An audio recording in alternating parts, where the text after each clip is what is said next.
One of the biggest challenges for brands over the coming year is to be able to improve understanding of customer segmentation audiences and to size future growth potential. We bring customer segmentation models to life, changing the view from historical based trends to an enhanced view of the total consumer opportunity, highlighting future shopper communication preferences and buying trends that have emerged over the last year. Marketview enables you to visualize the size of the total brand market opportunity, where it is, and how to use the knowledge about consumer occasions and retail preferences of each audience segment to focus on the activation of future marketing initiatives. So if we look at Marketview, you can see we can pull in a lot of external data sets to give you detailed information on retail locations, where businesses are, demographic mix of residential and workforce populations, where transport links, public health and education facilities are, and also look at detailed geodemographics and how they relate to your customer segmentation audience. Marketview also enables you to pull in your own customer segmentation modelled against the UK population so that you can visualise relevance at different geographic levels, down to street level, by looking at the population spread by segment, either in actual numbers or percentage terms. Each segment population type can be sized and ranked by areas to find the highest concentration of any of your individual target customer segmentation groups. This is particularly useful when you start to apply it to geographic areas such as cities, towns, sales regions, or media broadcast areas.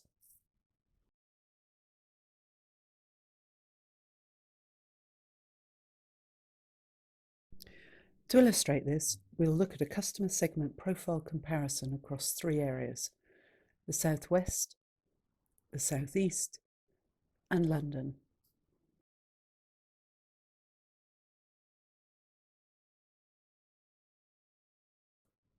The Insights function gives you a detailed comparison between these three areas, covering the total segment population within the UK and each of the three areas by population number, population percentage, Z-score to normalise the population density between different sized areas, and the index number to compare numbers against the national average.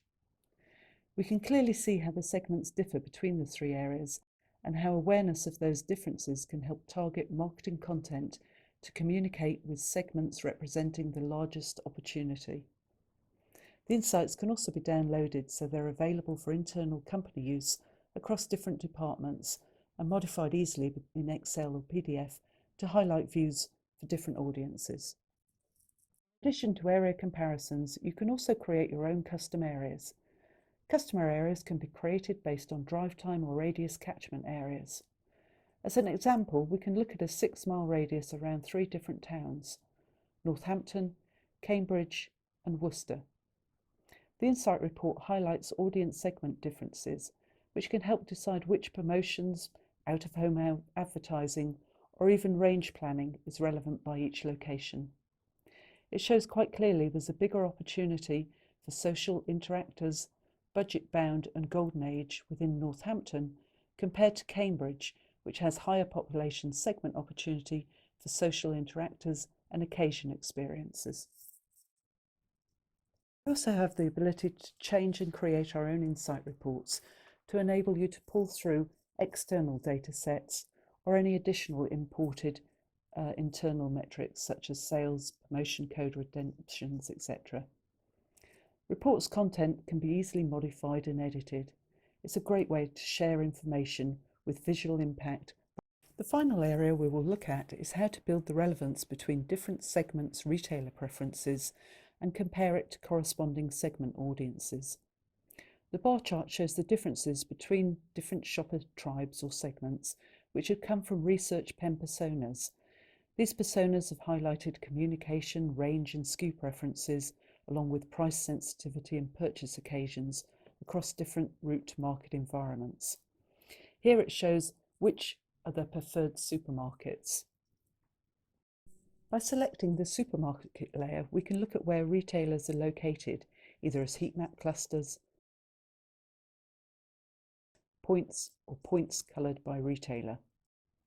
We can view the supermarkets within an area and sort by retailer or retailer fascia. We can also filter the supermarkets to correspond to the top 3 retailer preferences for each of the customer segments. By also turning on our customer segment layer, we have a heat map of where the highest number of corresponding populations are. We know that occasion experiences prefer to shop at Marks & Spencer, Sainsbury's and Waitrose. If we look at a Bristol area, we can not only see the density of postal district population of occasion experiences, but also how that relates to individual supermarkets. When we combine the two views, we can clearly see Sainsbury's are the best single retailer for occasion experiences range activation in this sample Bristol area. This quick overview gives you an idea of a few of the things that are possible to help bring to life data using visualization tools and analytics. What it does provide is the ability to maximize return on investment gains from continuous brand and category data management reporting tools that underpin segmentation models. You can extend existing customer segmentations to new audience prospects, size category growth, and identify the best locations for new product or promotional launches. It helps move from generic ranging across retailers to intelligent ranging based on precision targeting. You can align media planning content to the profile of the dominant segments within coverage areas, and you can match activation of media campaigns based on profiles or circulation areas to uplift sales in the periods of time following those promotion activations. We would love to talk to you more about this.